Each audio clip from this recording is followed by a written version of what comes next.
Hey, welcome back to the channel. Today's Saturday, June 12th. Last weekend was 4th of July, and we were up at our place in South Haven.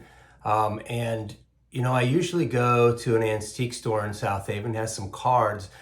So last week, what I did was I've shot a video to share with you guys. I wanted to show you what our place in South Haven looks like, or at least the view from our deck.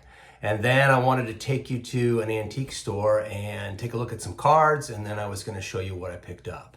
And I did the first part of that video, and then I'm going to be really honest with you. I got sick as a dog right around that 4th of July, that Saturday, Sunday. It just hit me, and I had a terrible head cold that pretty much stuck with me until yesterday. So what I want to do is I'm going to record, I haven't recorded the pickup version yet, so I'm going to record that right after this, and then I'm going to splice it all together and take you on a tour of my 4th of July South Haven pickups. So hold tight. Okay, so I know I've told you guys that we have a place up in South Haven. I just wanted to kind of show you, this is the view from our back patio. We've got a pool there. Down below the pool is our beach area, and there's beautiful Lake Michigan. I'll tell you, as a Californian living in the Midwest, this is as close as you're going to get to a California beach. So I just wanted to share that with you guys. Now I think what I'll do is take you into town and show you where a place where I go to look for some cards whenever we're on up here. So hold tight. Hey, welcome back to the channel. So I am in downtown South Haven, heading to Murphy's Antique Mall. This is a place I know that I've picked up a few cards at before, one of the two places in town that have some cards. I thought I'd go see what they have, so how about we check it out? All right, here we are at Murphy's. I know they have a couple areas with cards, so let's go see if there's anything. So here's the first place. They usually have some pretty nice cards here. Some of them are a little more expensive or probably overpriced, but some of them are pretty decent, like this red chain ditch right here. So they also have a few of the Redmond cards. I've picked up a few here in the past, as you can see down there. Some decent cards. He prices a lot of this stuff a little high, I'll be honest, but you can pick up some pretty nice cards here. He's got a case in here that he usually has a few. There's a decent little John Havlicek.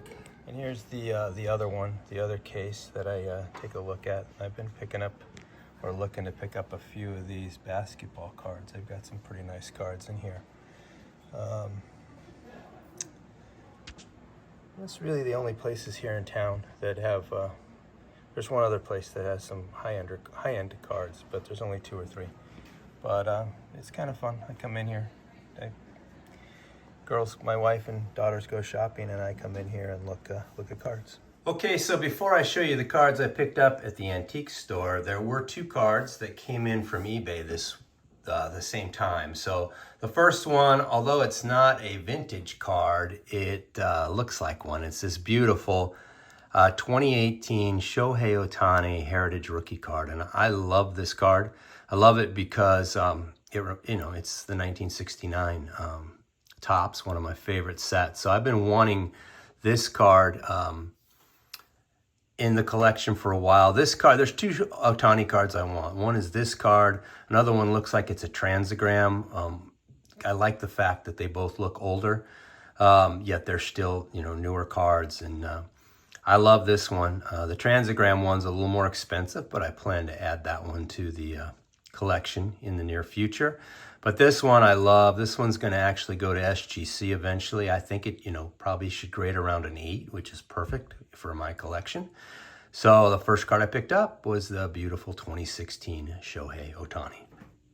And then if you watched my last video, I picked up a Joe DiMaggio exhibits card and a Dom DiMaggio 1953. So what was missing? How about Vince DiMaggio? So I wanted to get a Vince DiMaggio to have all 3 of the DiMaggio brothers represented in the collection. This is a 1941 play ball, and this one it's beautiful. Other than it's got like this, almost looks like mold, to be quite honest with you, but it's some sort of garbage up there.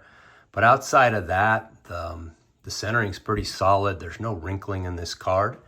You know, this is one of the older cards I have. It's, you know, right there on the cusp of pre-war, I believe. And I was really happy to add this. So at least now I have one of each of the DiMaggio brothers in the collection. I hope to get, you know, another Playing Days Joe down the road. But I love this card. So added this Vince DiMaggio 1941 play ball. Then, you know, I went, like I said, I was in the antique store, and, you know, I've been pretty disciplined this year, but in the antique store, I just kind of let the discipline go away, and there were cards that just called out to me, and I picked them up. The first two cards, literally, they were in the same pack, and it was for like $7 or $8, and I picked them up. First one, part of that was this Andre Tippett rookie card, you know, Hall of Fame football player for the Patriots, great ball player. This is a beautiful version, you know, a little off center, but it's a good looking version. I was excited to get this. The card that I really wanted, though, of the two was this beauty. It's the Darrell Green rookie card. Just like Andre Tippett, it's in pretty good shape. You know, it's a little off left to right, but for $3-4, you know, I wasn't going to say no to this card. This guy was had a huge career, one of the fastest players to ever play the game, and an all-time great. So I picked that one up. Sorry about that. The cold's still lingering, as you can tell. A couple of baseball cards that were in the $5 to $6 range that I couldn't pass on. First one was this 72 Willie McCovey. This one's in really good shape for $5 or $6. I don't know whether I'll keep this or maybe try to flip it, but I'm not sure. I'm a big McCovey fan, so there's a good chance I'll just keep it. But I couldn't pass on it for that price. Another card I could not pass on for $5 is this 1975 Steve Garvey Mini. You guys know Garvey's probably my third favorite player of all time, right behind Aaron and Clemente. I don't have his mini. This one's centered pretty well. Corners a little touched on a couple of the corners, but outside of that, a really beautiful version for $5. It's coming home with me. As you saw in the video, one of those cases that I was at had a lot of basketball, a lot of 1970, the Tall Boys, which, you know, I love those cards. And these were the players that I grew up watching, the all-time greats of the game. So I picked up a few. The first one I picked up was this beautiful Bob Love. Shout out to my good friend Jason, Everyday Card Collector. I know he has this card, I believe. Big Bulls fan. You know, Bob Love, not in the Hall of Fame, but he was a great forward for these guys. He, you know, he was probably the best player the Bulls had up until the time Michael Jordan came to this team. And, you know, back in the 60s, you know, he, Jerry Sloan and Bob Love and Tom Boerwinkle, right? Chet Walker, I think it was. They had a pretty good team. Unfortunately, they played in the same conference with both the Lakers, who had Goodrich, West, Chamberlain, Baylor, and the Bucks, who had Jabbar, Oscar Robertson, Bobby Dandridge. So when it came playoff time, they just couldn't get over the hump. But he was a great ball player. I think he's a borderline Hall of Famer. It's just a beautiful card. Was happy to pick that one up. Then I picked up one of my guys, right? This second-year Gail Goodrich card, which, you know, I'm looking to pick up some more Goodrich. I want to get his rookie eventually, but I love this card. This is a beautiful card. You know, these cards are in really good shape. They're, you know, pretty reasonably priced, too. I would say, you know, better than what I could get on eBay with shipping and tax. So I was happy to grab these cards. They're in really good shape. So picked up a Gail Goodrich. Sticking with some Hall of Famers. How about Earl the Pearl Monroe? What a great pitcher this is. You know, this guy, there were three guys when I was growing up that were like magicians with the ball. One was Earl Monroe. One was Pistol Pete Maravich, and the third was a guy by the name of Ernie DiGregorio. They were magicians when it came to handling the ball and making passes. And this guy's a Hall of Famer, had a great career, started with the Bullets out in Baltimore. Eventually, he was traded to the Knicks, where he won a title with Clyde the Glide. That backcourt was one of the best in the NBA for a few years. And this guy, you know, he was good. And this is like, I think, a third or fourth year card of Earl Monroe. So really happy to add that one. Eventually, you know, all of these will probably get graded for me. How about this beauty? Shout out to my good friend Jim, Picker Jim. I know this is one of your boys, Jim. John Havlicek, another Hall of Famer, all-time great. You know, Hondo, he kind of spanned those great 60 teams where he was sort of like a sixth man coming off the bench and helping them, unfortunately, beat my Lakers year after year. And then, you know, as those teams aged into the 70s, you know, he helped with like the Dave Cowens teams, which were really good teams also. So, but Hondo, all-time great. This is a beauty. Quite honestly, I've been eyeing this one for a few months now. It's been in that case, and I finally just decided to pull the trigger.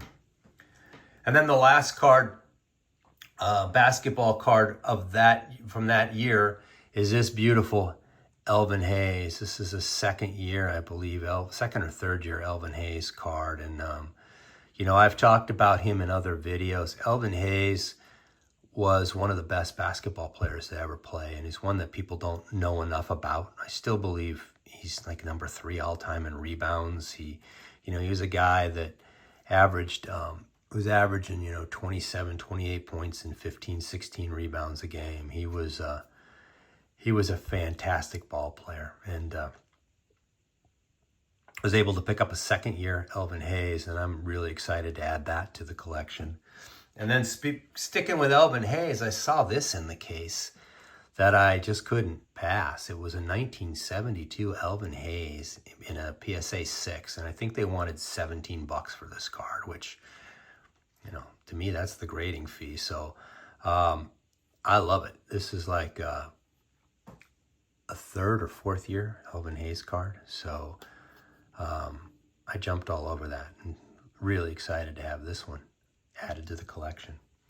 And then the last card I picked up, and probably the one I did spend a little bit of money on, and one I've been looking for a while, I picked up this beauty, the 1959 Ernie Banks, you know, and I'm really excited to have this card. I've been looking for this card for a while, and, you know, it can be sneaky expensive, and this one, it's in really good shape. You know, there's no creases, wrinkling.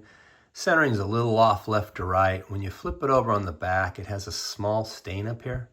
But outside of that, this card is just amazing. And this one's definitely going in, probably with my next SGC order. So really excited to add that one to the collection. So there you have it. Those are the cards I picked up over the holidays. You know, I think with the National coming up, I have one more purchase coming in that I'll probably be able to share with you guys.